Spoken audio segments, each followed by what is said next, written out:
Campionati di calcio fermi, ma la memoria ci regala momenti magici. Nello Di Costanzo. Il Napoli è campione d'Italia, secondo scudetto per il Napoli. Scudetto al Napoli, un'atmosfera di festa grande. Le 17:47 minuti del 29 aprile 1990. Enrico Ameri, storico radiocronista Rai, annuncia in tutto il calcio minuto per minuto il secondo tricolore del Napoli, il sigillo al San Paolo. La squadra azzurra, guidata da Bigonni in panchina e trascinata da Capitan Maradona in campo, nell'ultima giornata di campionato supera la Lazio e si laurea campione d'Italia.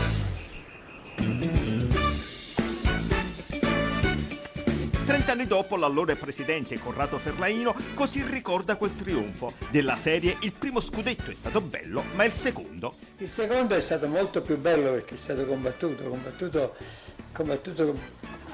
diciamo così, ad armi pari fino alla fine. Ferlaino racconta quel 29 aprile di 30 anni fa e in lui si legge ancora una grande emozione. È stata una giornata bella, stupenda, fortunata per me e per tutti i napoletani e auguro praticamente al Napoli di vincere praticamente un altro scudetto perché i tifosi napoletani se lo meritano veramente. Albertino Bigon, allenatore galantuomo, amato anche da Maradona, a differenza di Bianchi. Bigon era un padre di famiglia, era uno che capiva il problema dei giocatori, si contrapponeva a Bianchi che era troppo duro, era un lombardo, insomma, praticamente. 2 scudetti e pensare che ne potevano essere 3. Potevano essere 3 e non so che è successo il secondo.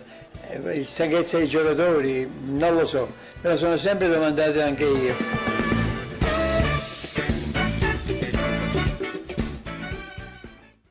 È tutto, restate a casa, noi torniamo alle 19:35.